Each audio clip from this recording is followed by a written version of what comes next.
আসো এটা নিয়ে কথা বলি। Performance of diagnostic test. আমরা নানা রকম স্ট্যাটিস্টিক্যাল টেস্ট করি কোন একটা ডিজিজকে ডায়াগনোসিস করার জন্য।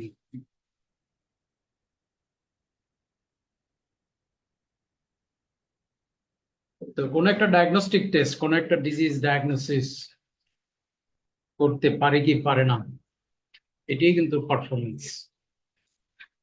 যার ডিজিজ আছে তাকে আছে বলতে পারে কিনা, যার ডিজিজ নাই তাকে নাই বলতে পারে কিনা, এটাই অ্যাকচুয়ালি পারফরমেন্স। এই পারফরমেন্স টেস্টটা কি করে করে, এবার একটা এক্সাম্পল দেই তোমাকে। Performance of CT scan for diagnosis of brain tumour. যখনই কোনো একটা টেস্টের পারফরমেন্স অ্যাসেস করবা, তখনই সেটাকে সমসাময়িক একটা গোল্ড স্ট্যান্ডার্ড টেস্টের সাথে কম্পেয়ার করে করতে হয়। এটা নিয়ম, কম্পেয়ার করে করতে, ঠিক আছে। এখানে তুমি সিটি স্ক্যানের পারফরমেন্স বাইর করতে চাচ্ছ, এই জন্য for diagnosis of brain tumour. তাহলে আমি গোল্ড স্ট্যান্ডার্ড হিসেবে কাকে নিলাম? এমআরআই কে দিলাম আমি গোল্ড স্ট্যান্ডার্ড হিসেবে। এখানে স্টাডি সাবজেক্টস করা হবে যাদের ব্রেন টিউমার আছে, এরকম রোগী নিলে হবে। সাসপেক্টেড নিবা, ক্লিনিক্যালি সাসপেক্টেড, হইতেও পারে নাও হইতে পারে। যাদেরকে আমরা ক্লিনিক্যালি সাসপেক্ট করব তাদেরকে আমরা এখানে টেক আপ করবো।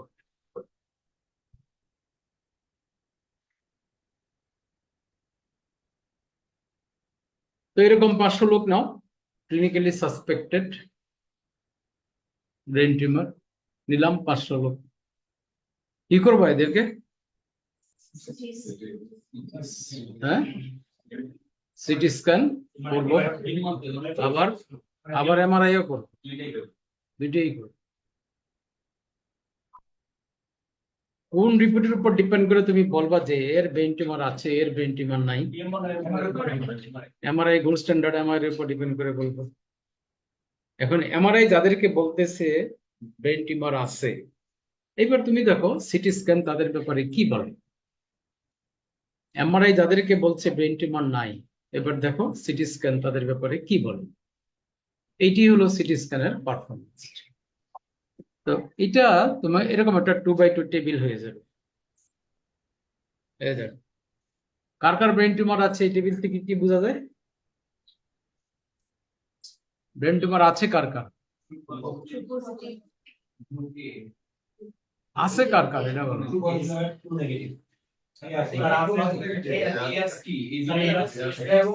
এ আর সি, যাই হোক সেটা বাদ দাও, এ আর সি ব্রেন টিউমার আছে, কিন্তু সিটি স্ক্যান এর ক্ষেত্রে কি বলে? True positive. সিটি স্ক্যান এখানে ট্রু পজিটিভ পারফরমেন্স শো করছে। এর ক্ষেত্রে এমআরআই বলে ব্রেন টিউমার আছে, সিটি কি বলে? তাহলে সিটির পারফরমেন্স কি হলো? এটাই। এদিকে বি এবং ডি হলো ব্রেন টিউমার নাই অ্যাকর্ডিং টু এমআরআই। বি এর ক্ষেত্রে গোল্ড স্ট্যান্ডার্ড বলে নাই, সিটি কি বলে? তাহলে সিটি কি করলো এখানে? ফলস পজিটিভ পারফরমেন্স করে ফেললো না? ডি এর ক্ষেত্রে গোল্ড স্ট্যান্ডার্ড বলে নাই, সিটিও বলছে নাই, ট্রু নেগেটিভ পারফরমেন্স। এইটাই হলো ডাটাটা। এই ডাটাটা বসায় এখন এটার উপর তোমার স্ট্যাটিস্টিক্যাল টুল অ্যাপ্লাই করবো। আমরা মোট 7টা স্ট্যাটিস্টিক্যাল টুল এখানে অ্যাপ্লাই করি। একটা হলো সেন্সিটিভিটি। দেখো ফর্মুলাটা দেখো, a by a plus c into 100, আজকে খুব রোদ ভাই। a by a plus c into 100, এগুলো প্রত্যেকটা ইন্টু 100 হবে। না তো, কি বুঝলাম? ঝাড়ু দিব। ও ঝাড়ু, আগে তুমি বলো যে a প্লাস c টা কিন্তু কি? দেখছিলাম ঝাড়ু, কিন্তু দেয়া নাই তো। ডিজিজ পজিটিভ, কে বলছে? কে যখন বলছে? বাইরে এসেছি তখন দেখলাম। যে আমি এমআরআই বা বলছি গোল্ড কি ঝাড়ু স্ট্যান্ডার্ড দিছে যাদেরকে নাকি বললো বাসাতে ডিজিজ পজিটিভ বা ব্রেন টিউমার আছে, দিছে? তাদের মধ্যে আমার সিটি স্ক্যান কত জনকে বলতে পারলো আছে, এটার নাম sensitivity. It is the test positivity among the disease positive. এই যে অ্যামং দ্য ডিজিজ পজিটিভ, আমার টেস্ট পজিটিভ কতজন, বুঝছো? এইটাই সেন্সিটিভিটির ফর্মুলা। তাহলে এই যে এ প্লাস সি, তাদের তো ডিজিজটা আছে,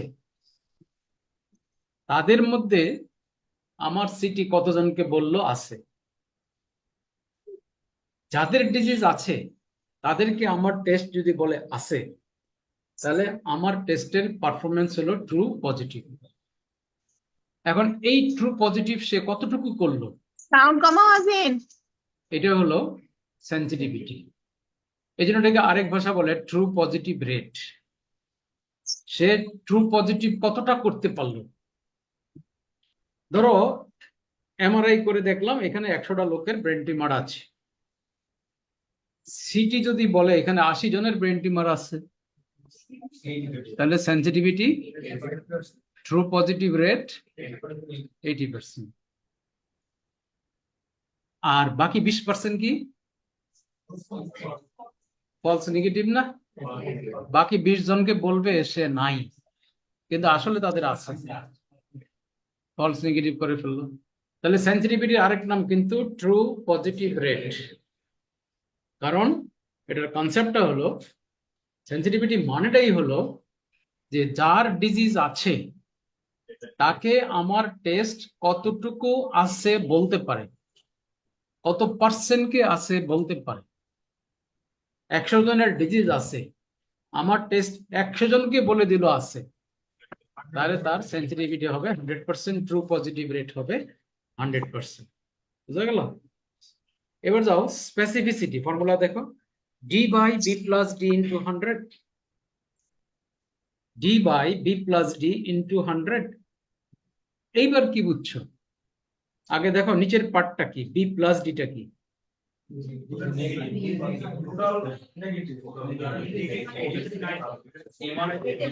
ডিজিজ নেগেটিভ। এমআরআই বলছে ডিজিজ নেগেটিভ, তার ডিজিজ নাই।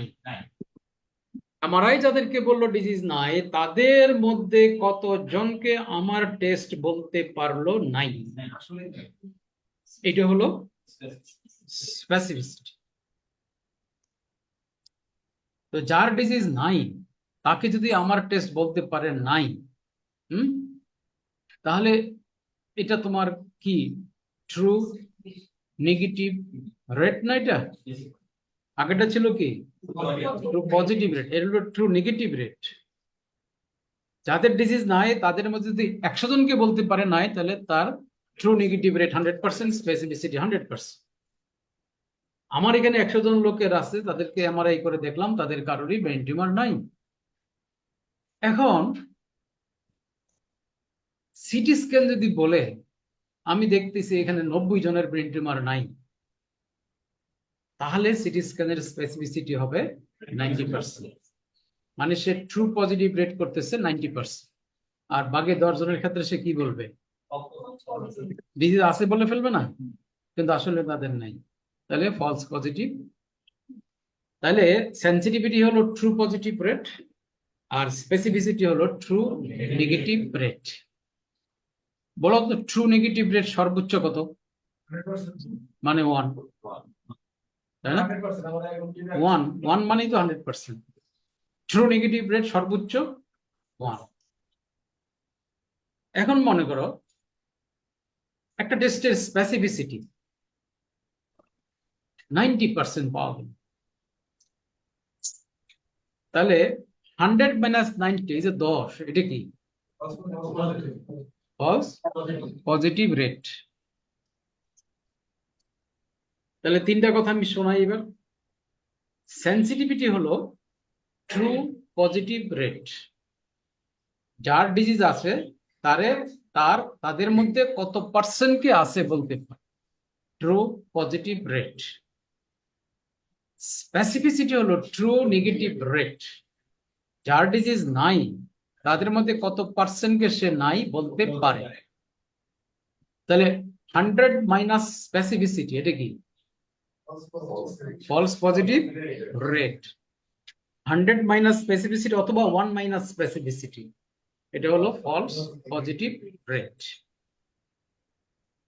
একইভাবে যদি 1 মাইনাস সেন্সিটিভিটি বলি, এটা হবে false negative rate. 1 minus sensitivity বললে ফলস নেগেটিভ রেট। ধরতে পারতেছো?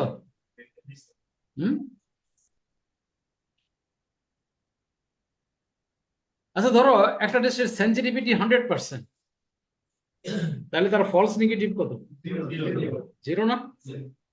যার সেন্সিটিভিটি 100% তার ফলস নেগেটিভ 0। এমন একটা ডায়াগনস্টিক টেস্ট যার সেন্সিটিভিটি 100%, যে কখনো ফলস নেগেটিভ করে না, এমন একটা টেস্ট রোগীর ক্ষেত্রে করে তুমি যদি নেগেটিভ রেজাল্ট পাও, কি বলবো? Disease excluded. বলবো যে আপনার এই রোগটা নাই, কনফিডেন্টলি বলবো আপনার এই রোগটা। যদি বলে কেমনে বললেন স্যার? বলে যে আপনাকে এমন একটা টেস্ট করেছি যে টেস্ট কখনো ফলস নেগেটিভ করে না, আর সেই টেস্টের রেজাল্ট পাইছি আমি নেগেটিভ। এটা সত্যি সত্যি নেগেটিভ, আপনার এই ডিজিজটা নাই। তাহলে মনে রাখবা, a test of high sensitivity always used to exclude the disease, rule out the disease। ডিজিজকে এক্সক্লুড করার জন্য, রুল আউট করার জন্য আমরা সব সময় একটা হাই সেন্সিটিভিটি টেস্ট নিব। ডিজিজকে রুল আউট করার জন্য high sensitivity test for rule out. একইভাবে বলতো, যে টেস্টের স্পেসিফিসিটি 100% তার ফলস পজিটিভ কত? এবার কিন্তু ফলস পজিটিভ 0 হয়েছে, যার স্পেসিফিসিটি 100%। এমন একটা ডায়াগনস্টিক টেস্ট যার স্পেসিফিসিটি 100%, ফলস পজিটিভ 0, এমন টেস্ট রোগীর ক্ষেত্রে যদি পজিটিভ পাও, এবার বলবো যে আপনার ডিজিজটা আছে, আপনার ডিজিজটা আছে। সুতরাং এ টেস্ট অফ হাই স্পেসিফিসিটি সবসময় ব্যবহার করবো to confirm the diagnosis of it, rule out, ruling এর জন্য। বুঝছো? তাহলে হাই সেন্সিটিভিটি নিব রুল আউটের জন্য, আর হাই স্পেসিফিসিটি নিব রুলিং মানে ডায়াগনোসিসের জন্য।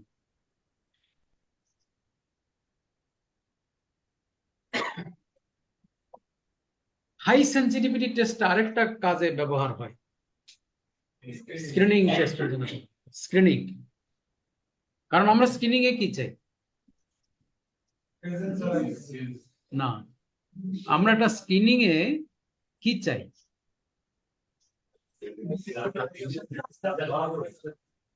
যার ডিজিজ আছে সে যেন বাদ না পড়ে। ডিজিজ আছে বাদ করে গেল, বললা ডিজিজ নাই, এটা কি ফলস নেগেটিভ না? আমি ফলস নেগেটিভ 0 চাই।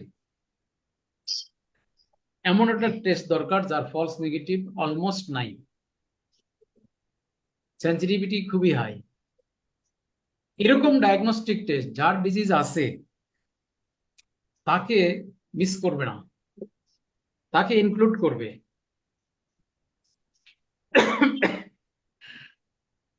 এই ইনক্লুড করতে গিয়া হয়তোবা কিছু ফলস পজিটিভ ঢুকে যাবে,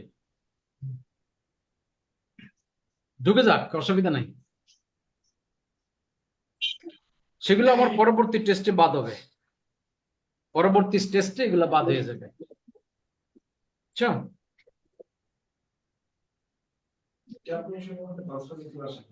হুম হুম, না এখানে নাই। মানে এই হাই সেন্সিটিভিটির সুবিধা হলো একটা, যে যার ডিজিজ আছে, যদি তো মনে করে 100% সেন্সিটিভিটি, যার ডিজিজ আছে সে তো বাদ পড়বে না, কিন্তু ফলস পজিটিভ যার নাই সে আসতে পারে, কিন্তু যার আছে সে বাদ পড়বে না। আর যার নাই সে যদি ঢুকে যায় এজ ফলস পজিটিভ, এগুলো সাবসিকুয়েন্ট টেস্টে বাদ পড়বে। হ্যাঁ, যেমন ধরো স্যার হাই যদি হয়, তাহলে সাধারণত কোনো ম্যালিগনেন্সি বাদ পড়বে না।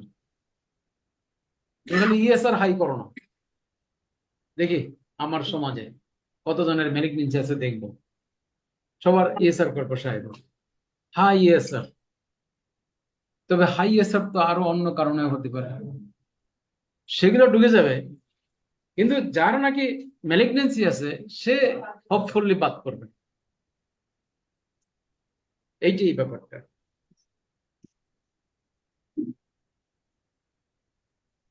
তাহলে সেন্সিটিভিটি কি বলছি? True positive rate. স্পেসিফিসিটি কি বলছি?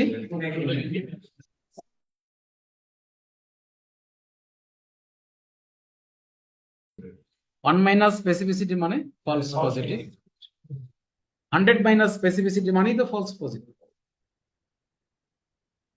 এবার আসো পজিটিভ প্রেডিক্টিভ ভ্যালু কি বলছে দেখো, a by a plus b into 100 into 100। এবার নিচের পার্টটা দেখো, a প্লাস বিটা কি, দেখো a প্লাস বিটা কি,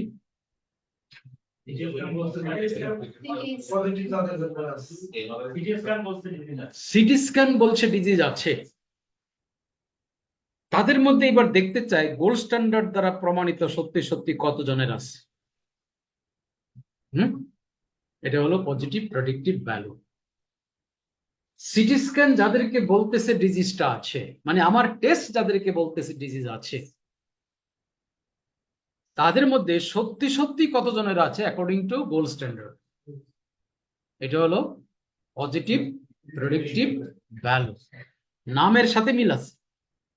টেস্ট বলতেছে পজিটিভ, এখন এই পজিটিভের মধ্যে কত কত পজিটিভটা কতটুকু ঠিক, প্রেডিকশন, পজিটিভকে প্রেডিক্ট করো by gold standard, positive predictive value. CT scan যাদেরকে বলতেছে পজিটিভ ব্রেইন টিউমার আছে, তাদের মধ্যে সত্যি কতজনের আছে, এটা হলো positive predictive value. Disease positivity among the test positive, এই যে নিচেরটা হলো টেস্ট পজিটিভ, তাদের মধ্যে কতজনের disease positive according to gold standard.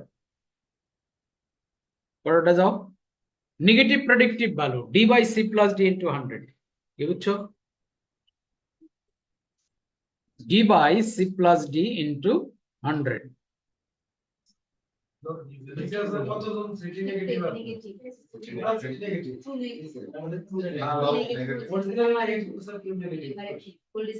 মানে সিটি যাদেরকে বলছে নেগেটিভ, তাদের মধ্যে এমআরআই দ্বারা প্রমাণিত সত্যি কতজনের নেগেটিভ।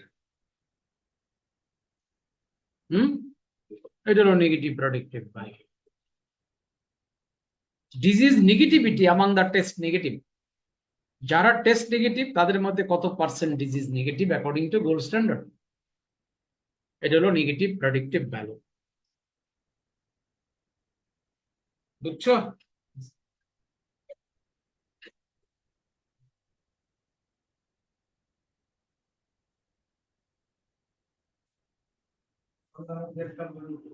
সংজ্ঞার মধ্যে সেনসিটিভিটি আর পিপিভি এই দুইটার সংখ্যা একটা একটা উল্টা, একটা একটা উল্টা, রাইট? টেস্ট পজিটিভিটি এবং ডিজিজ পজিটিভ, ওটা গেলে ডিজিজ পজিটিভ এবং টেস্ট পজিটিভ, উল্টা উল্টা উল্টা, একেবারে উল্টা। স্পেসিফিসিটি আর এনপিভি উল্টা। কি বলছে স্পেসিফিসিটিতে? টেস্ট নেগেটিভিটি এবং disease negative, R disease negativity among the test উল্টা, বুঝছো কেন উল্টাটা হইলো? উল্টাটা হইলো কেন?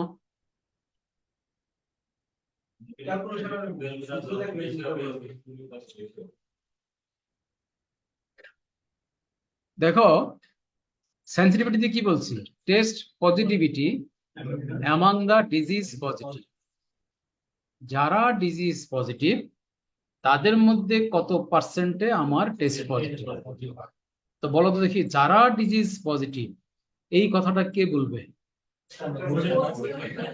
গোল্ড স্ট্যান্ডার্ড এমআরআই, তাদের মধ্যে কত পার্সেন্টের টেস্ট পজিটিভ। তাহলে এখানে কে আগে রোলটা প্লে করবে, কে পরে রোলটা প্লে করবে? এমআরআই আগে, সিটি পরে। এরপরে আমরা এসে আর সিটি এসে দেখবে, সিটিকে বলা হবে আসো দেখো এর মধ্যে কয়জন পাইছি। একইভাবে স্পেসিফিসিটি, আগে কে পরে কে? আগে এমআরআই না, পরে সিটি না? এমআরআই আগে বলবে এখানে 100 জনের ব্রেন টিউমার নাই নাই নাই নাই, এরপরে সিটি হিসাব দেখবে এদের মধ্যে কতজন নেই, তাই না? কিন্তু পজিটিভ প্রেডিক্টিভ বলে বলছি disease positivity among the test positive. তাহলে আগে কে? আগে সিটি, আগে সিটি। সিটি বলবে এতজনের আছে, এখন এমআরআই এসে দেখবে সে আসলে কতজনের আছে। পরেরটাও তাই, আগে সিটি, সিটি আগে বলবে এতজনের নেগেটিভ, এবার এমআরআই এসে দেখবে তাদের মধ্যে সত্যি কতজনের নেগেটিভ। এটা তাহলে অ্যাপ্রোচটা আলাদা।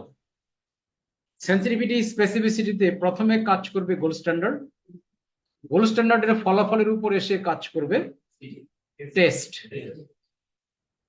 পজিটিভ প্রেডিক্টিভ ভ্যালু আর নেগেটিভ প্রেডিক্টিভ ভ্যালুতে আগে কাজ করবে টেস্ট, এবং টেস্টের ফলাফলটা পরবর্তীতে যাচাই হবে by gold standard.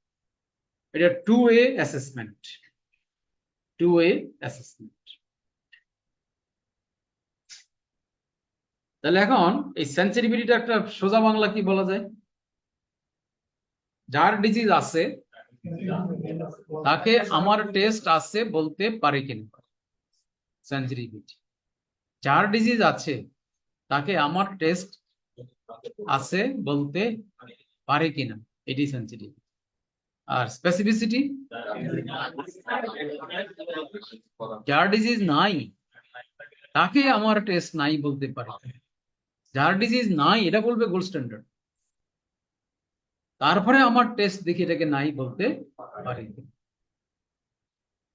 Positive predictive কি বলবো?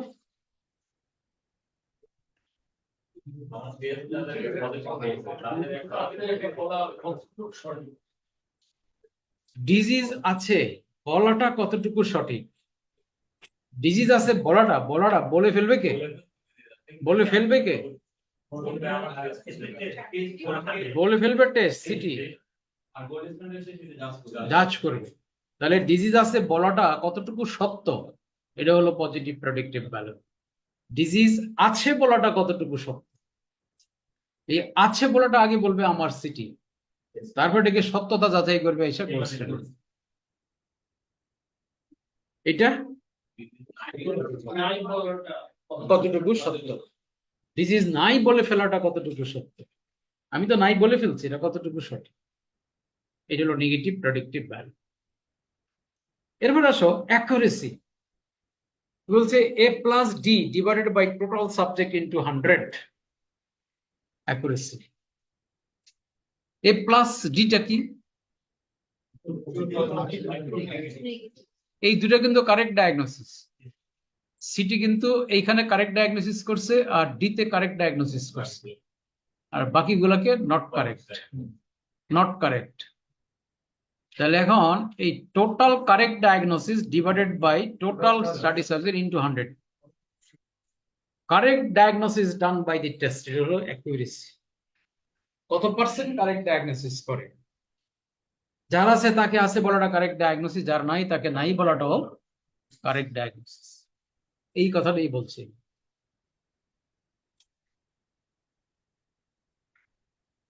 ঠিক আছে, অ্যাকুরেসি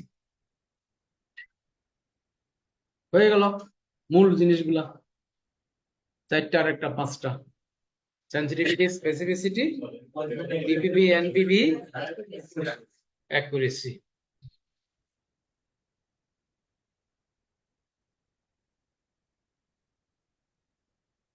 এটা টেস্টের কি চাও? সেন্সিটিভিটি হাই চাও না স্পেসিফিসিটি হাই চাও? স্পেসিফিসিটি হাই চাও? দুটি হাই চাও? দুটি হাই চাও কেন?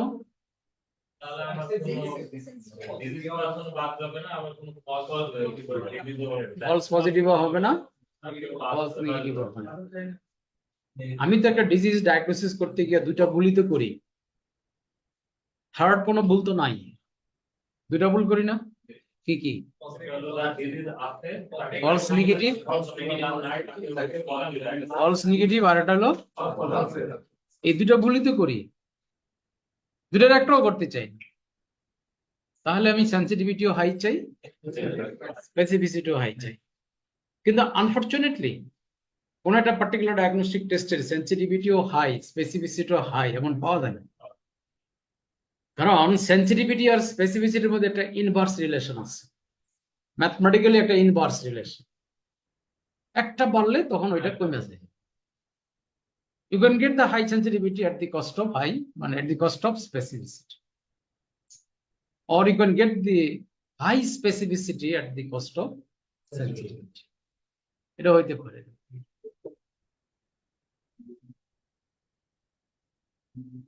এখন প্রশ্ন হইলো, যেহেতু দুটা আমি একসাথে হাই পাবো না, তাহলে আমার উত্তরটা কি হবে?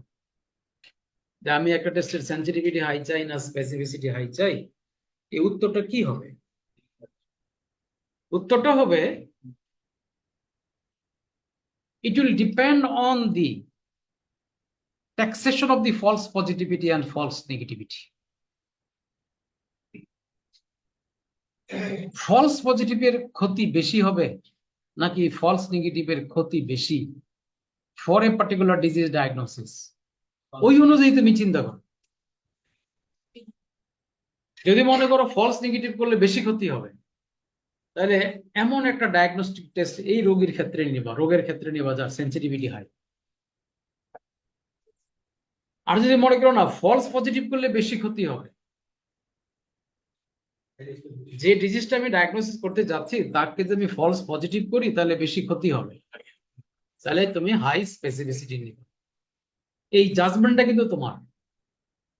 যেহেতু একটা টেস্টের সেন্সিটিভিটিও হাই, স্পেসিফিসিটিও হাই এমনটি আমরা পাবো না, এই জন্য আমি একটা পার্টিকুলার ডায়াগনস্টিক টেস্টের সেন্সিটিভিটি হাই চাই নাকি স্পেসিফিসিটি হাই চাই, উত্তরটা বলবা it depends on the disease that is to be diagnosed. কিরকম? যে ওই ডিজিজটা ডায়াগনোসিস করতে গিয়ে যদি আমি ফলস পজিটিভ করতে না চাই, তাহলে হাই স্পেসিফিসিটি টেস্ট আমি নিব। আর যদি ফলস নেগেটিভ করতে না চাই, তাহলে হাই সেন্সিটিভিটি এমন টেস্ট আমি নিব। ওই ক্ষেত্রে আমি হাই সেন্সিটিভিটি টেস্ট চাই, যেখানে আমি ফলস নেগেটিভ করতে রাজি না। আর যেখানে আমি ফলস পজিটিভ করতে রাজি না, সেখানে আমি হাই স্পেসিফিসিটি টেস্ট নিব। যেমন ধরো এমআই, একটা রোগী চেস্ট পেন নিয়ে আসছে, তার সত্যি সত্যি এমআই, কিন্তু তুমি ভুল করে ফেলেছো। সে তুমি বলছো যে না আপনার এমআই কিছু হয় নাই, আপনি বাড়িতে যান, চেস্ট পেন, মাসল পেন এরকম কিছু একটা বললাম। ফলস নেগেটিভ বেশি হয়ে গেল। যার নাকি সত্যি সত্যি এমআই আছে, এমআই এর চেস্ট পেন নিয়ে আসছে, সেখানে তুমি কি ফলস নেগেটিভ অ্যালাউ করবা? রোগী মরে যাবে তো। কাজে এই ধরনের ডিজিজ ডায়াগনোসিস করতে গিয়ে এমন টেস্ট নিবার যার সেন্সিটিভিটি। আবার মনে করো ব্রেইন টিউমার, হেডেক নিয়ে আসছে তোমার কাছে, আসলে তার মাইগ্রেনের ব্যথা, আর তুমি তাকে বলতেছো ব্রেইন টিউমার, আসলে তার মাইগ্রেনের ব্যথা। ফলস পজিটিভ বললো না, এবং তাকে বললা যে ইমিডিয়েট অপারেশন করতে হবে। এটা তো বিরাট ক্ষতি হয়ে গেল। কাজে এইখানে আমি হাই স্পেসিফিসিটি, কাজে উত্তরটা তুমি ওইভাবে চিন্তা করো।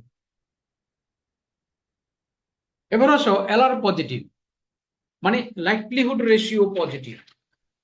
এলআর মানে লাইকলিহুড রেশিও পজিটিভ বলতে কি বুঝাইছে দেখো, লাইকলিহুড রেশিও পজিটিভ বলতে কি বুঝাইছে দেখো।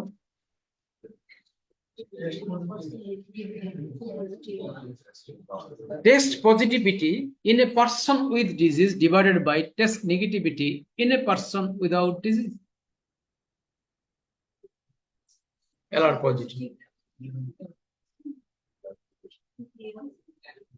বুঝছো, যার ডিজিজ আছে তাদের মধ্যে আমার টেস্টটা পজিটিভ হওয়ার সম্ভাবনা ডিভাইডেড বাই যার ডিজিজ নাই তার মধ্যে আমার টেস্টটা পজিটিভ হওয়ার সম্ভাবনা, এই দুইয়ের রেশিওকে বলা হয় LR positive, likelihood ratio positive.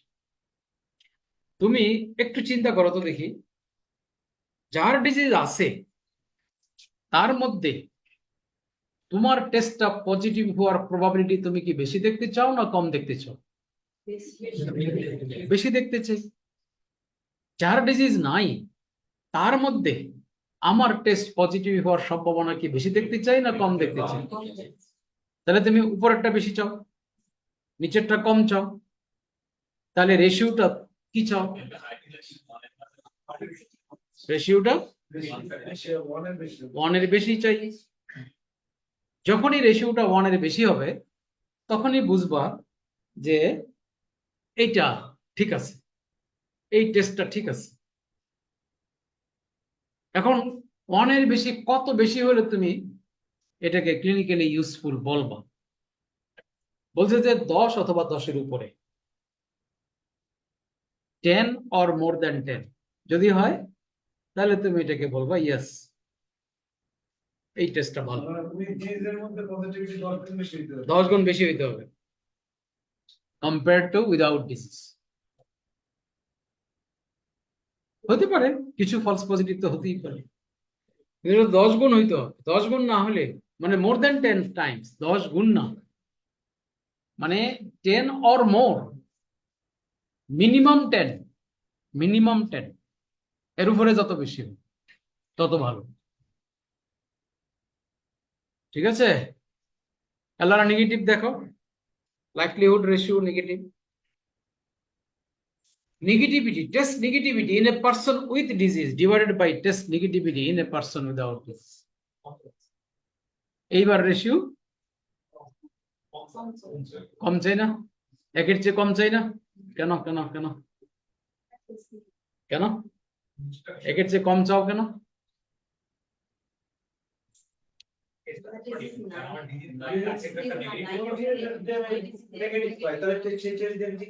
Hmm hmm hmm with disease negative পাই, তার মানে তো একের কম চলে আসবে, তাহলে ওই টেস্ট দিয়ে কি করব?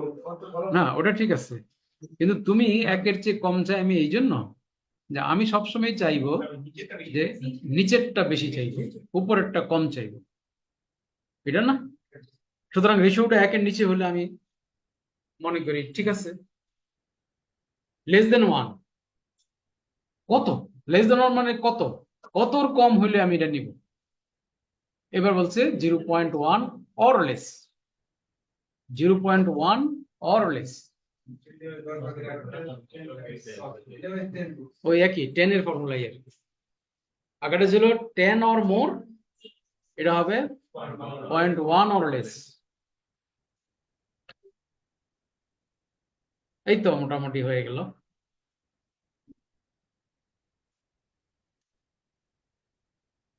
বুঝছো বিষয়গুলা? হুম, এইবার একটা জিনিস তোমাকে শিখাই, sensitivity, specificity and cut off point. কোন একটা ডায়াগনস্টিক টেস্টের কাট অফ পয়েন্টের সাথে সেন্সিটিভিটি স্পেসিফিসিটির সম্পর্কটা কোথায়? আর বলো তো দেখি কাট অফ পয়েন্ট থাকবে কোন ধরনের ডায়াগনস্টিক টেস্টের? কোয়ান্টিটেটিভ। কোয়ান্টিটেটিভ স্কেলের যেগুলা কন্টিনিউয়াস স্কেলের ডায়াগনস্টিক টেস্টেরই কাট অফ পয়েন্ট থাকবে, যেমন ব্লাড সুগার, ক্রিয়েটিনিন, যার উপরে গেলে বলবা ডায়াবেটিস, এর ওটা কাট অফ পয়েন্ট থাকে। কিন্তু যেগুলো কোয়ালিটেটিভ ডায়াগনস্টিক টেস্ট তাদের কোনো কাট অফ পয়েন্ট নাই। কোয়ালিটেটিভ ডায়াগনস্টিক টেস্টের উদাহরণ দাও। হ্যাঁ, হিস্টোপ্যাথোলজি হয় বলবে বেনাইন অথবা বলবে ম্যালিগন্যান্ট। ভায়া করলা বলবে আছে অথবা নাই। আল্ট্রাসোনোগ্রাম করলা আছে নাই, কালচার করলা আছে অথবা নাই। এগুলো qualitative type of diagnostic test, তাদের কোনো কাট অফ পয়েন্ট নাই। একটা উদাহরণ দিয়ে দেখাই, দেখো তো উদাহরণটা বুঝো কিনা। কিছু ডায়াবেটিক পিপল নিলাম, কিছু নন ডায়াবেটিক পিপল নিলাম। 500টা নন ডায়াবেটিক লোকের ফাস্টিং ব্লাড সুগার নিলাম। সেই ফাস্টিং ব্লাড সুগারের একটা প্রবাবিলিটি ডিস্ট্রিবিউশন কার্ভ করলাম, করে আমি এরকম একটা নর্মাল ডিস্ট্রিবিউশন কার্ভ পেয়ে গেলাম ফর নন ডায়াবেটিক পেশেন্ট মানুষের ফাস্টিং ব্লাড সুগার। এইবার 500টা ডায়াবেটিক পেশেন্টের ফাস্টিং ব্লাড সুগার নিলাম, নিয়ে আবার কার্ভ করলাম, করে এরকম আরেকটা কি বলে নর্মাল ডিস্ট্রিবিউশন কার্ভ আমি পেয়ে গেলাম। ব্যাপারটা কখনো এরকম হবে না প্র্যাকটিক্যালি যে নন ডায়াবেটিকের নর্মাল ডিস্ট্রিবিউশন কার্ভটা যে পয়েন্টে গিয়ে শেষ হইল, সেই পয়েন্ট থেকে ডায়াবেটিসের ফাস্টিং ব্লাড সুগারের কাট অফ মানে কার্ভ উঠবে, এরকম কোনোদিন হবে না। একটা ওভারল্যাপিং সবসময়ই থাকে, সবসময় একটা ওভারল্যাপিং থাকে। কেন এই ওভারল্যাপিং থাকে তারও একটা স্ট্যাটিস্টিক্যাল ব্যাখ্যা আছে। তুমি যে বলো নর্মাল ব্লাড সুগার রেঞ্জ কত, কেমনে বাড়ি করি আমরা? বলছিলাম না, নর্মাল 1000 লোকের, নর্মাল লোকের ফাস্টিং ব্লাড সুগার করো, ওইটা তারপরে নর্মাল রেঞ্জটা বাইর করো। কেমনে বাইর করবা? মিন প্লাস মাইনাস 2SD। তাহলে এর মধ্যে কত পার্সেন্ট আছে?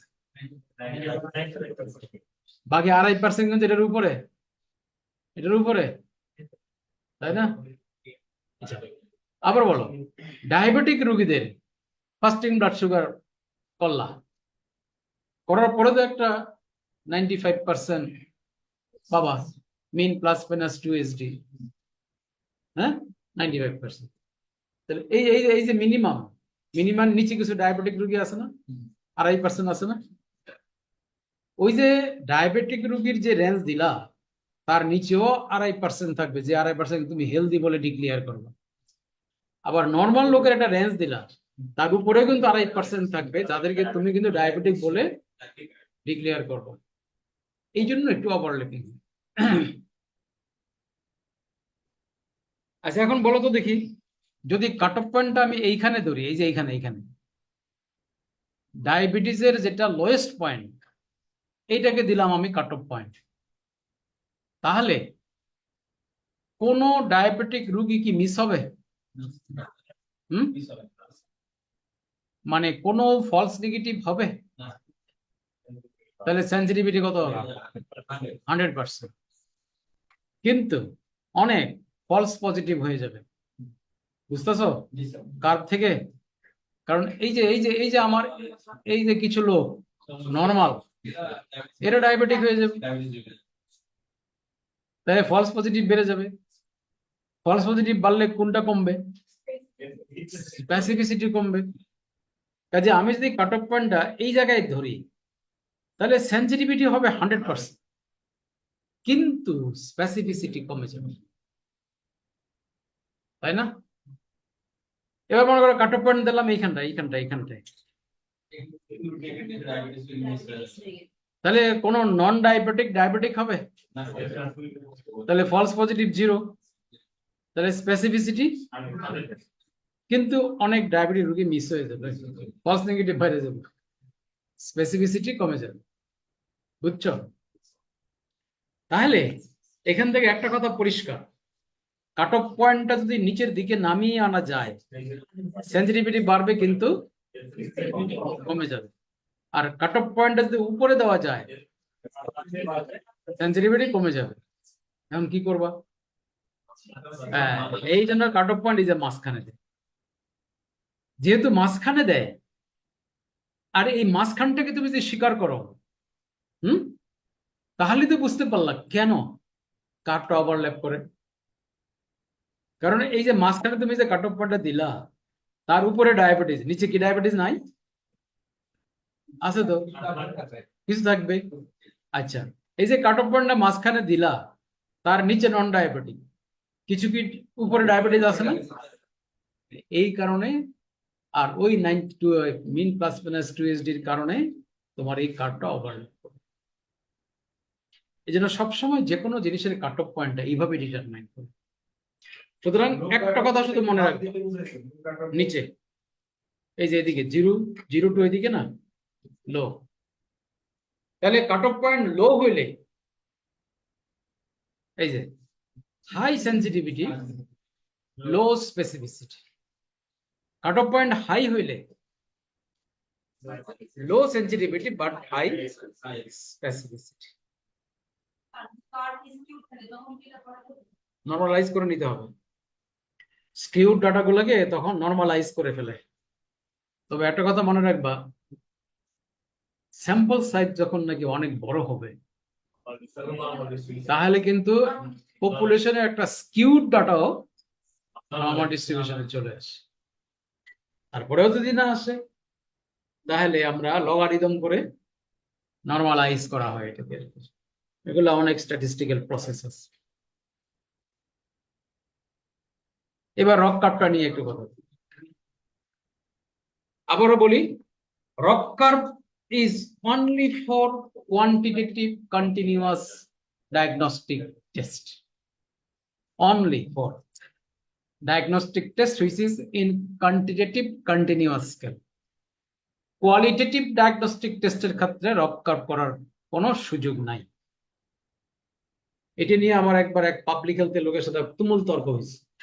আমি বললাম আপনি আমাকে বুঝাই দেন কেমনে করবেন, আপনার এটা কোয়ালিটেটিভ ডাটা, কোয়ালিটেটিভ ডায়াগনস্টিক, আপনি রক কার্ভ করলেন কেমনে? এটা আমাকে বলে কম্পিউটার আমাকে করে দিছে। আমি বললাম কম্পিউটারে আপনি যা খুশি দিবেন তাই করে দেয়, কম্পিউটারে ধাক্কা একটা দিলেই কিছু একটা বাই করে দেয়। রক কার্ভ কি উদ্দেশ্যে রক কার্ভ করা হয়? কয়েকটা উদ্দেশ্য।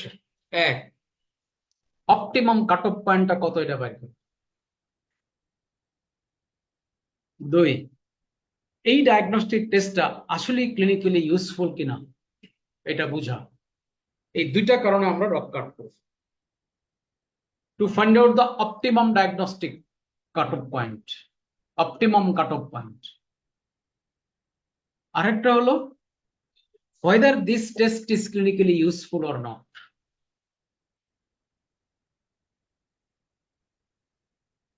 আমরা তো সেন্সিটিভিটি স্পেসিফিসিটি হাই হিসাবে এতক্ষণ চিন্তা করলাম, সেন্সিটিভিটি হাই হলে স্পেসিফিসিটি হাই হলে এটা ইউজফুল। আবার এটাও বলেছি সেন্সিটিভিটি হাই হলে স্পেসিফিসিটি কমে যায়। এই জন্য একটা টেম্পোরাল গাইডলাইন আছে, একটা টেস্টকে, ডায়াগনস্টিক টেস্টকে প্র্যাকটিক্যালি ইউজফুল কিনা এটা বুঝার দুইটা গাইডলাইন আছে। একটা হলো রক কার্ভ, আরেকটা হলো summation of sensitivity and specificity. Sensitivity আর স্পেসিফিসিটির যোগফল যদি 160-এর উপরে থাকে, তাহলে এটা বলা হয় যে মোটামুটি ইউজফুল। 160-এর উপরে হলে মিনিমাম দুইটা মিনিমাম 80% 80% হইতে হবে। এখন উপরে যত ভালো, যত যায় ততই ভালো। দুইটার যোগফল, summation of sensitivity and specificity. If it is more than 160, তাহলে বলতে পারবা ইট could be clinically good. আরেকটা হলো রক কার্ভ দেখে বলতে পারবো ক্লিনিক্যালি গুড। এই দেখো রক কার্ভ কি করে। মনে করো এটা একটা কোয়ান্টিটেটিভ কন্টিনিউয়াস স্কেলের ডায়াগনস্টিক টেস্ট। ধরো না ফাস্টিং ব্লাড সুগার দিয়ে আমি ডায়াগনোসিস করতে চাই ডায়াবেটিস। এখন আমি আমার পপুলেশনে এই ফাস্টিং ব্লাড সুগারের কাট অফ পয়েন্ট কত, তুমি কত জানো? বই পুস্তকে কত? কত লেখা আছে বই পুস্তকে? হ্যাঁ, 7.0 উপরে গেলি তো ডায়াবেটিক, তাই না? 7.0। কিন্তু আমাদের পপুলেশনের কত আমরা কি জানি? জানি তো না, জানি না। আমার একটা থিসিস ছিল একজন ছাত্রের, ফাস্টিং ব্লাড সুগার, HbA1c আর 2 আওয়ার আফটার ব্রেকফাস্ট, তিনটা দিয়ে তো ডায়াবেটিস করা যায় ডায়াগনোসিস, না? তিনটার যে কোনো একটা পজিটিভ হলে বলা হয় ডায়াবেটিস আছে। যে কোনো থাকা লাগবে। যদি সিম্পটম থাকে তাহলে একটা হবে।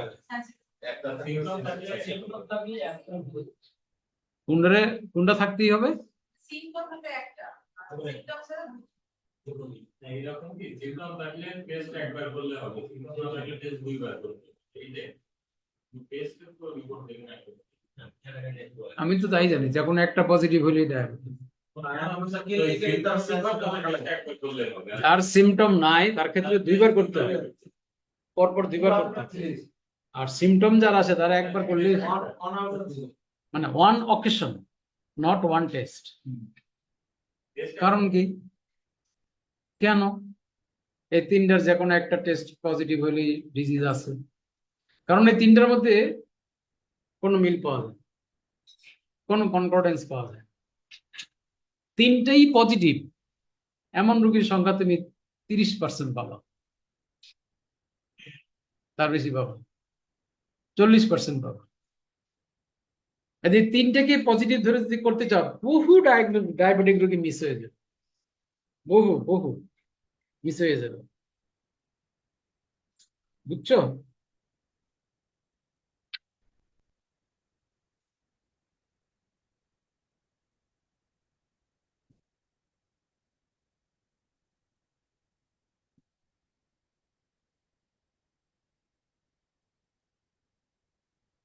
তো এই রিসার্চটা আমি করেছিলাম, তা আমি 35 না 40% কনকর্ডেন্স পাইছি,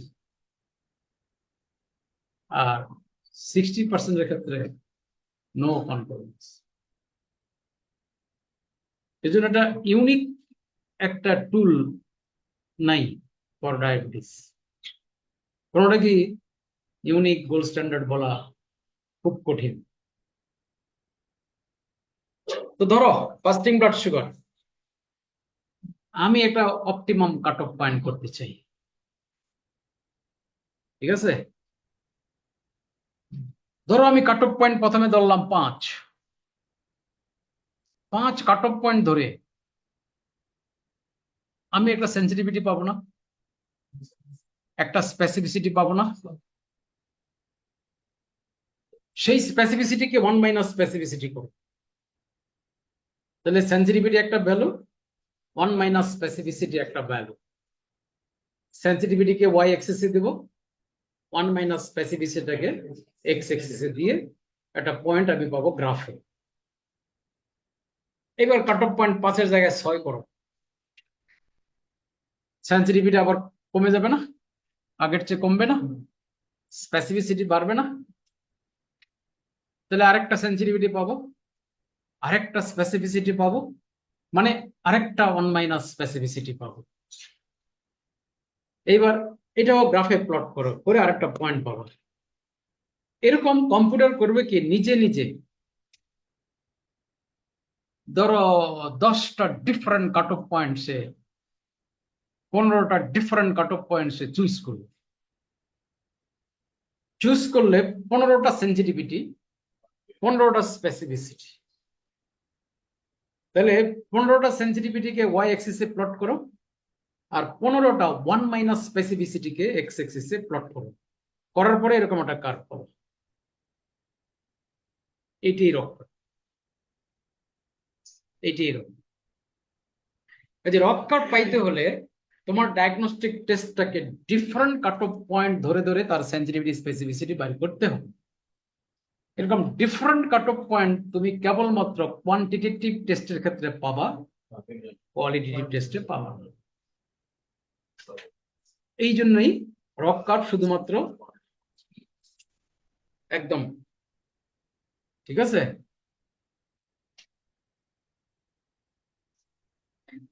হয়ে গেছে কিন্তু কার্ভটা, এবার ইন্টারপ্রিট করো। ওয়াই এক্সিসে কি দিলাম? সেন্সিটিভিটির আরেক নাম কি বলছিলাম? True positive rate. এক্স এক্সিসে কি দিলাম? স্পেসিফিসিটি কি বলেছিলাম? Specificity true negative rate. আর 1 মাইনাস স্পেসিফিসিটি কি বলছিলাম? False positive rate. তার মানে ওয়াই এক্সিসে প্লট করলাম ট্রু পজিটিভ রেট, এক্স এক্সিসে প্লট করলাম ফলস পজিটিভ রেট। ধরো তোমার রক কার্ভটা হয়েছে এটা, এই যে ডায়াগোনাল লাইনটা, এটা তোমার রক কার্ভ হয়েছে, এটা তোমার রক কার্ভ। ওকে, এটা যদি রক কার্ভ হয় তাহলে দেখবা যে কোনো একটা কাট অফ পয়েন্টে ফলস পজিটিভ রেট যতটা, ট্রু পজিটিভ রেট ততটা। ফলস পজিটিভ রেট যতটা, ট্রু পজিটিভ রেট ততটা। False positive rate 100%, true positive rate 100%। যে ডায়াগনস্টিক টেস্টের ফলস পজিটিভ রেট যতটা, ট্রু পজিটিভ রেট ততটা, তুমি কি এটা ইউজ করবা? না। তার মানে আমার রক কার্ভ যদি এই ডায়াগোনাল লাইন বরাবর হয়, এই লাইনটা বরাবর হয়, তাহলে আমরা এটাকে বলবো no, it is not a useful diagnostic test. একটা ডায়াগনস্টিক টেস্ট ইউজফুল হইতে হলে আমার প্রত্যাশাটা হলো তার true positive rate must be more than the false positive rate. আমার স্বপ্নটা হলো তার ফলস পজিটিভ রেট হবে 0, ট্রু পজিটিভ রেট হবে 100%। তাহলে আমি যদি ট্রু পজিটিভ রেট হায়ার চাই দেন ফলস পজিটিভ রেট, তাহলে তোমার এই রক কার্ভটাকে এই ডায়াগোনাল লাইনের উপর দিয়ে যাইতে হবে না নিচ দিয়ে যাইতে হবে? এই যে উপর দিয়ে যাইতে হবে। সুতরাং রক কার্ভটার দিকে তাকায় তুমি বলে ফেলবা এটা কি আদৌ ক্লিনিক্যালি ইউজফুল কিনা। কি দেখলে বলবা? ডায়াগোনাল লাইনের উপরে থাকতে হবে। এই যে ডায়াগোনাল লাইন, এটার উপরে থাকতে হবে, তাহলে গুড ইউজফুল। দুইটার মধ্যে কোনটা ভালো বলো? এটা ভালো, যত উপরে তত হ্যাঁ। এফপিআর যত 0-র কাছাকাছি আর টিপিআর যত 1-এর কাছাকাছি তত ভালো না? আচ্ছা, মনে করো ফলস পজিটিভ রেট 0 আর ট্রু পজিটিভ রেট 1। ধরো false positive rate 0, true positive rate 1, তাহলে এই 1 আর এই যে 0, এই দুইয়ের মিড পয়েন্ট কোনটা? মিটিং পয়েন্ট কোনটা? এই যে 0 আর ওই যে 1, এটা মিটিং পয়েন্ট কোনটা? এটা না? এই কর্নারটা হলো এইখানে true positive rate 100%, false positive rate 0। তাহলে এইটাই তো আপনার স্বপ্নের জায়গা। সুতরাং আমার রক কার্ভ যত ওই স্বপ্নের জায়গার কাছাকাছি যাবে এটা তত বল। আর এই স্বপ্নের জায়গার কাছাকাছি গেল কি গেল না, এইটা অ্যাসেস করার একটা স্ট্যাটিস্টিক্যাল টুল আছে। টুলটা হলো এই যে ধরো এই যে স্বপ্নের জায়গা পয়েন্ট 1, এইটার নিচে, এই পয়েন্টের নিচে এই পুরা জায়গাটার এরিয়া কত পার্সেন্ট? কত পার্সেন্ট বলো? 100% না? এই পুরা জায়গাটা 100% না? হ্যাঁ, এইটাই আমরা বাইর করি যে এরিয়া আন্ডার কার্ভ, AUC বলে, এরিয়া আন্ডার কার্ভ। এই এরিয়াটা 100% না? এই যে এই পয়েন্ট থেকে এই পর্যন্ত এই পুরা জায়গাটা তো 100 ভাগ, 100% না জায়গাটা, এরিয়াটা। এগুলো তো probability, this are all probability. Sensitivity কি? ট্রু পজিটিভ রেট কি? Probability. Probability of test positivity among the disease positive, এগুলো সব কিন্তু প্রবাবিলিটি। সেন্সিটিভিটি, স্পেসিফিসিটি বলে যে সব প্রবাবিলিটি। তাহলে এই টোটাল এরিয়াটা কিন্তু 100%, তাই না? এই টোটাল এরিয়াটা 100%। সুতরাং এরিয়া আন্ডার কার্ভ কত চাও? মানে 1 চাই। 1 তো হয় না, 0.95, ভেরি গুড, 0.99, খুবই ভালো। আর এই যে রক কার্ভটা যদি ডায়াগোনাল লাইন দিয়ে যায় তাহলে এরিয়া আন্ডার কার্ভ কত? 0.5, 0.5। তার মানে এরিয়া আন্ডার কার্ভ হইতে হবে মোর দেন এটি। এই তো হয়ে গেল। এখন আসো আরেকটা জিনিস বলে শেষ করি, রিস্ক এস্টিমেশন। কিন্তু ওই লাইনে কার্বন স্পেসিফিক কোন মানে কার্বন ফিল্ডটা নিব ও ধরো এই বেশি না না না না না, না। ধরো কম্পিউটার করে কি জানো, বিভিন্ন কাট অফ পয়েন্টে সেন্সিটিভিটি বের করে, স্পেসিফিসিটি বের করে। এরপরে পাশে লেখে, কিভাবে লেখে জানো? আউটপুট এইভাবে আসে, কাট অফ পয়েন্ট, সেন্সিটিভিটি, স্পেসিফিসিটি, পাশে আসে ইউডেন ইন্ডেক্স। ইউডেন ইন্ডেক্স এটা হলো সেন্সিটিভিটি প্লাস স্পেসিফিসিটি -1। এখানে হলো সেন্সিটিভিটি ভার্সাস 1 মাইনাস স্পেসিফিসিটি, আর ওটা হলো সেন্সিটিভিটি প্লাস স্পেসিফিসিটি -1। যে কোনোটা কাট অফ পয়েন্টে একটা সেন্সিটিভিটি পাবো না। ধরো না আমি 7 কাট অফ পয়েন্টে সেন্সিটিভিটি পাইলাম সে 70% বা 80% সেন্সিটিভিটি। স্পেসিফিসিটি পাইলাম ধরো 10%, তাহলে সেন্সিটিভিটি পাইলাম 80%, মানে 0.8।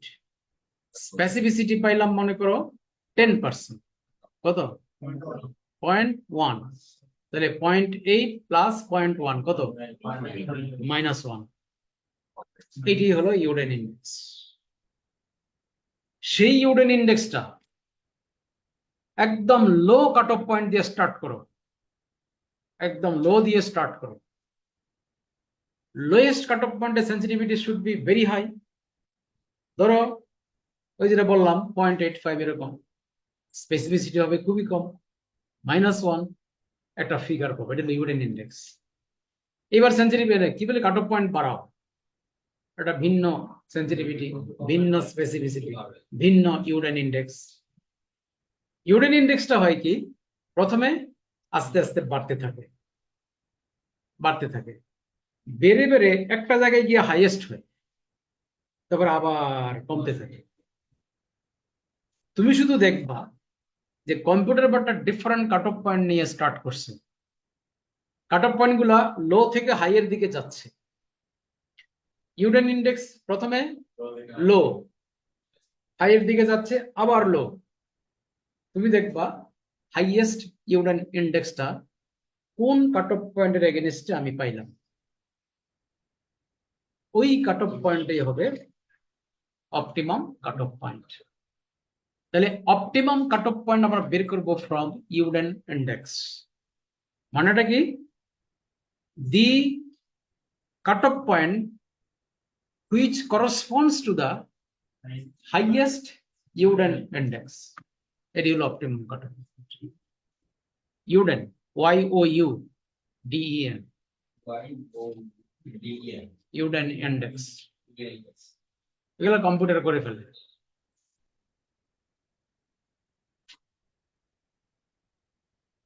এখন আসো রিস্ক এস্টিমেশন বলি।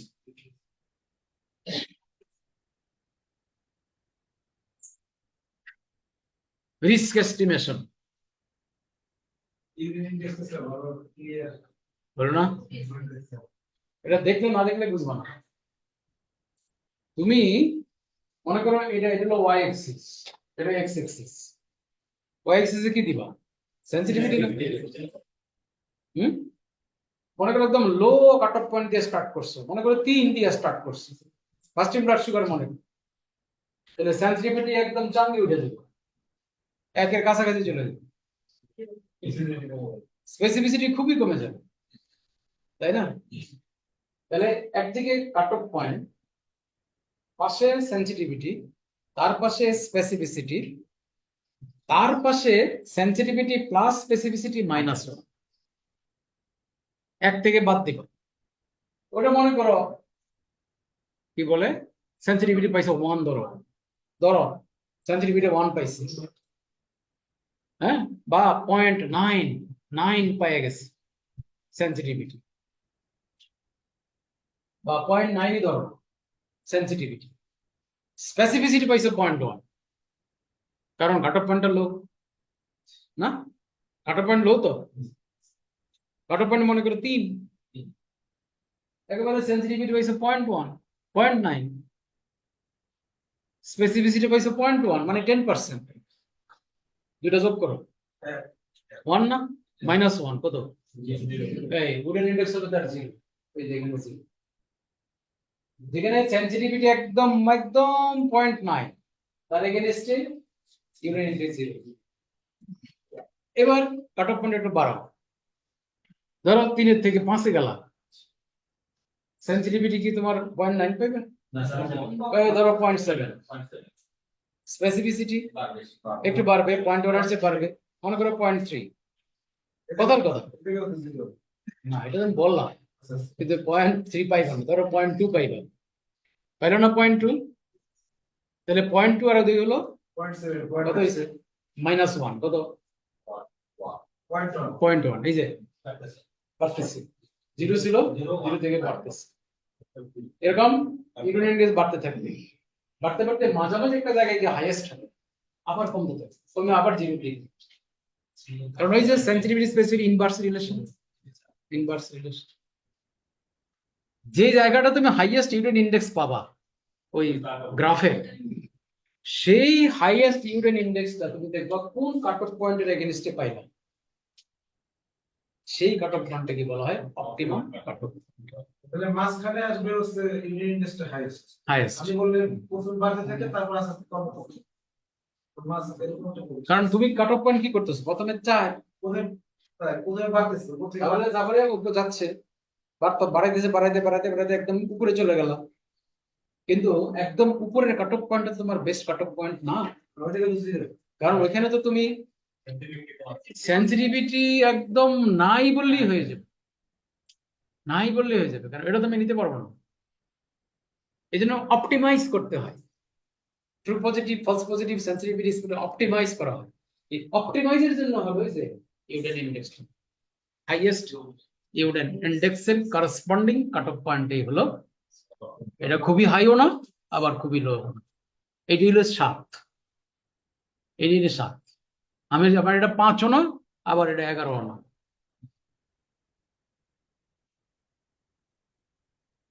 রিস্ক এস্টিমেশন আসো, আমরা বলি না যে রিস্ক ফ্যাক্টর কিভাবে অ্যাসেস করি, বলি যে smoking is a risk factor for lung cancer, বলি না, কিভাবে করি অ্যাসেসমেন্টটা কি করে করি? একটা উদাহরণ দেই, 2 ধরনের রেশিও, অডস রেশিও আর দিয়ে আমরা এটা ক্যালকুলেট করি। তাহলে অডস কি আগে বুঝো, রিস্ক কি আগে বুঝো। odds হলো probability of an event to occur divided by probability of an event not to occur, একটা ঘটনা ঘটার সম্ভাবনা আর না ঘটার সম্ভাবনাটাই হলো তোমার একটা নিউজ পেলে বের হবে। একটা ঘটনা 70% না ঘটনার সম্ভাবনা 30%, 2% আছে অর্থ। দুটার মানে ডিভিশনটাই হলো odds, ভাগ ভাগ, ভাগটাই হলো odds।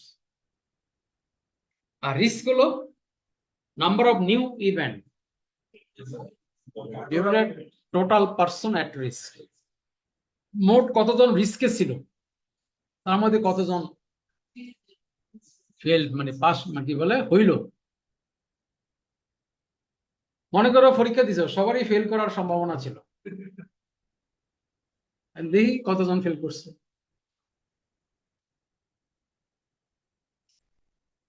রিস্ক।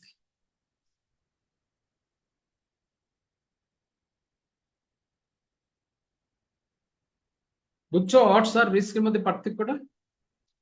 রিস্কের আরেক নাম ইনসিডেন্স, ইনসিডেন্স, রিস্কের আরেক নাম ইনসিডেন্স, আমার এখানে 1000 লোক আছে, দেখি তো আগামী 1 মাসে 3 মাস 6 মাসের মধ্যে কতজনের কি বলে ইসকেমিক হার্ট ডিজিজ হয়। এই 10,000 লোকের মধ্যে এই মুহূর্তে কারোর ইসকেমিক হার্ট ডিজিজ নাই, but they are at risk of ischemic heart disease. দেখি কতজনের হইল, ওইটা ডিভাইডেড বাই টোটাল পার্সেন্ট হলো risk. Smoking is a risk factor for cancer. ধরো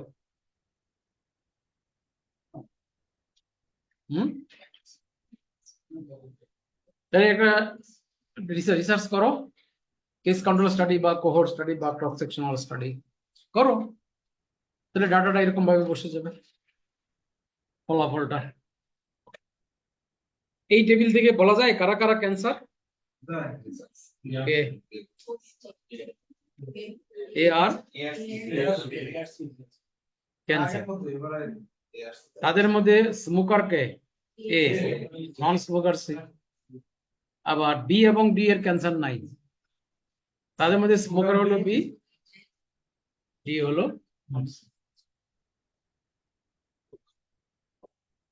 তুমি স্মোকিং করলে ক্যান্সার হয় এরকম কথা একদম মানে চেইন স্মোকার হেলদি তাকে বইলা দেখি, সে বলবে কি যে আমি তো খাইতেছি, আমার বাপে হয়ে গেছে, দাদা হয়ে গেছে, কারোর কিছু হয়েছে না। এটাও বলছে এখন তো খাইনি ভালো। আবার যারা খায় না তাদেরও হয়, তাহলে কি হইলো এটা? পার্থক্য কি?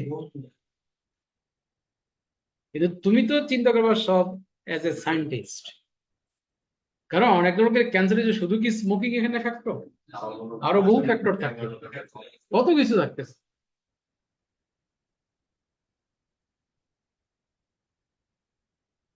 এখন এই ডাটার উপরে তুমি অডস রেশিও করবা আর করবে, করো অডস রেশিও। দেখো ফর্মুলাটা কি, odds of outcome in exposed by odds of outcome in unexposed। এটা হলো odds রেশিওর জেনারেল ফর্মুলা। জেনারেল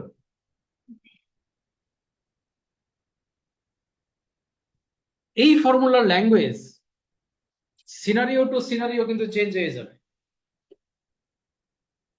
কারণ সিনারিও টু সিনারিও তোমার চেঞ্জ হবে এক্সপোজার এবং আউটকাম। তোমার এই সিনারিওতে এক্সপোজার কি, এক্সপোজার কি স্মোকিং, আউটকাম কি ক্যান্সার। তাহলে এই সিনারিওতে ফর্মুলাটা কি হবে, odds of কি বলবা না, বলো odds of কি, না না odds of কি বলবা, odds of cancer in smoker divided by odds of cancer in, এই সিনারিওতে ল্যাঙ্গুয়েজ হবে এটা। আরেক সিনারিওতে ল্যাঙ্গুয়েজটা ভিন্ন হবে according to the exposure and outcome. বলো odds of cancer in smoker, smoker কারা কারা, এ আর বি না, A by B, A plus B, তার মধ্যে কার হয়েছে ক্যান্সার, হয় নাই কার, তাহলে এ বাই বি না, ওই odds এর কনসেপ্ট অনুযায়ী হওয়া আর না হওয়ার ratio. odds of cancer in non smoker, দেখো নন স্মোকার কারা কারা, তাহলে সি বাই ডি না, এডি বাই বিসি, এডি হলো odds রেশিও। ইন্টারপ্রিট করো, ধরো এটা 1 কি বলবা, odds রেশিও 1 কি বলবা,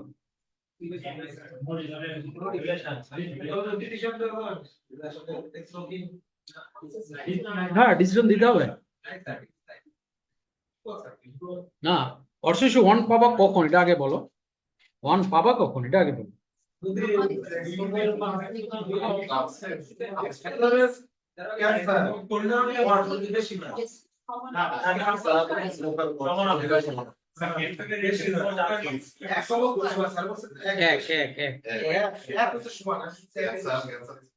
সমান। মানে স্মোকারদের মধ্যে ক্যান্সারের প্রবণতা যতটুকু সেক্ষেত্রে odds রেশিও। এবার কি বলবা, কমেন্ট কি করবা, ইট is not a risk factor এটা বলে।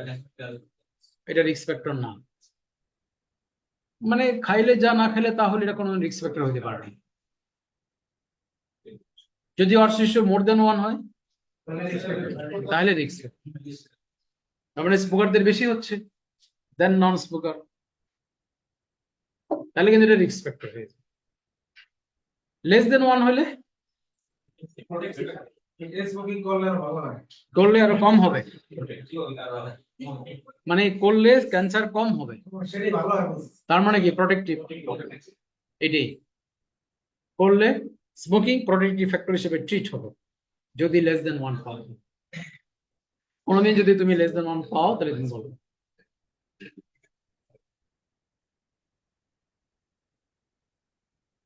তিনটা ডিজিজের নাম বলো তো, চারটা ডিজিজের নাম বলো যেটা স্মোকারদের কম হয়। Ulcerative colitis, Crohn's disease, Parkinson's disease, Alzheimer disease, Alzheimer disease, Alzheimer disease. এই চারটা ডিজিজ থেকে বাঁচতে চাইলে তোমার একটাই কাম, কি কাম? কি কাম? হ্যাঁ, ও ফাইব্রয়েডও আছে, এখন কি আবার ফাইব্রয়েডও ঢুকছে, তাহলে আটা ঢুকে গেল। ফাইব্রয়েড থেকে বাঁচতে চাইলে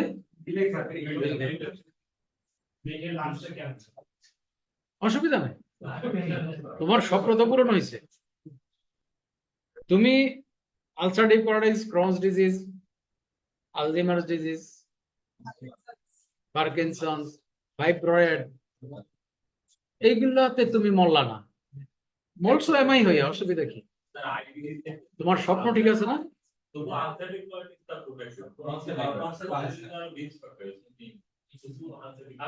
শুধু আলসারেটিভ কোলাইটিস আমি তো শুনছিলাম ক্রনস কি আইবিডির মধ্যে পড়ে না?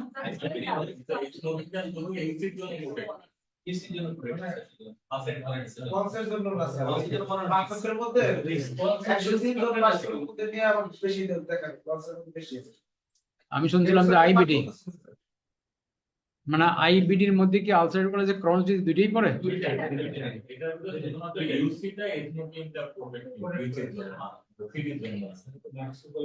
আর একটা নতুন যুগ হইলো, নতুন যুগ হইলো একটা ফাইব্রয়েড, তাই না?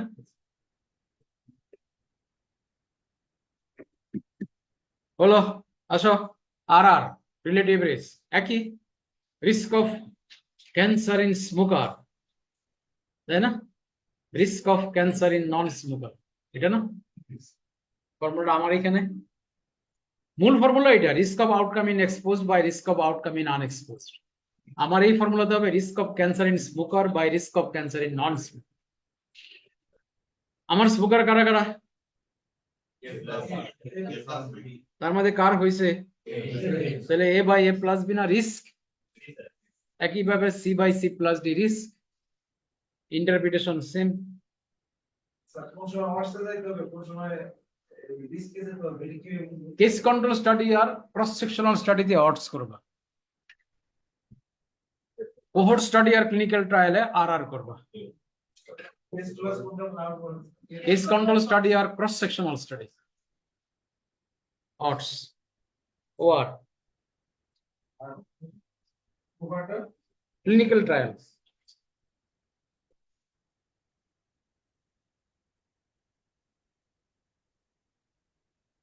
কোহর্ট আর ক্লিনিক্যাল ট্রায়ালে করবা আর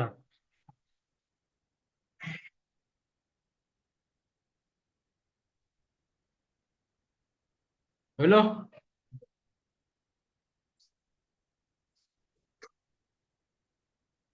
শেষ আজকের মতো। এই অঙ্কটা করো তো দেখি, অঙ্কটা করো।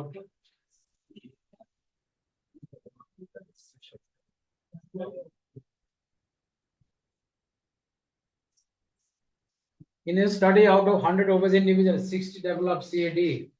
Among another 100 non-obese individuals, 30 developed CAD. Does obesity a risk factor? ফলাফল দিয়ে দিছি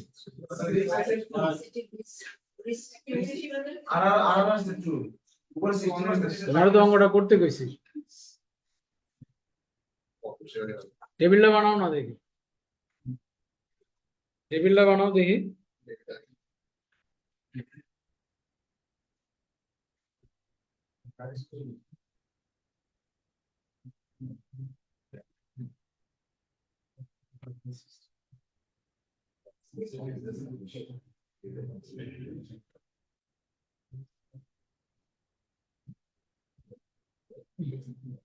এই যে 60 40 আর 30 70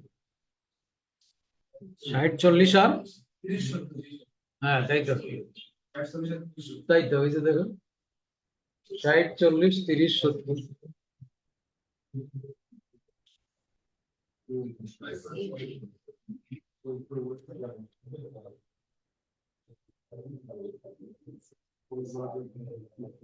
3.5 আসছে উত্তর তো আপনি দিয়ে দিয়েছেন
হয়েছে obesity is risk factor হুম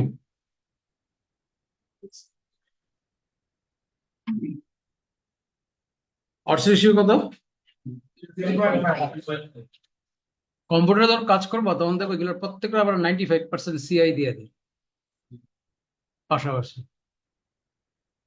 ধরো ওয়াটস রেশিও 3.5 আসছে ব্র্যাকেটে লেখা আছে 95% সিআই 0.8 থেকে 10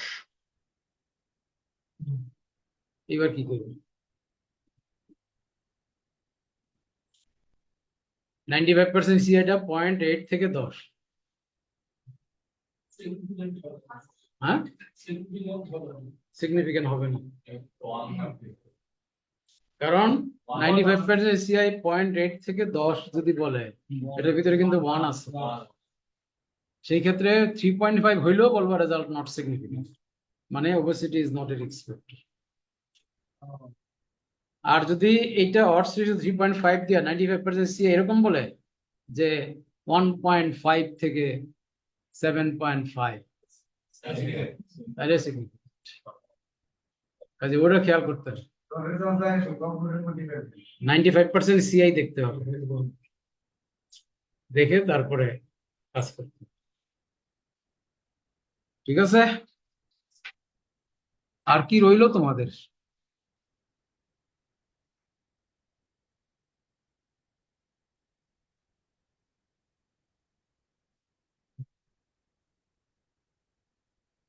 কোরিলেশন রিগ্রেশন বাকি স্যাম্পল সাইজ ক্যালকুলেশনটা বাকি রিপোর্ট লেখা তো আর তো হ্যাঁ ক্লিনিক্যাল ট্রায়ালটা পড়াবো কোরিলেশন রিগ্রেশন ক্লিনিক্যাল ট্রায়াল আর ওই যে স্যাম্পল সাইজ ক্যালকুলেশন এটা হলেই তো হয় থিসিস রাইটিং রিপোর্ট রাইটিং এগুলো তো আর আলোচনা করার কিছু নেই নেক্সট স্যাটারডে কালকে পারবো না কালকে ক্লাস আছে ঠিক আছে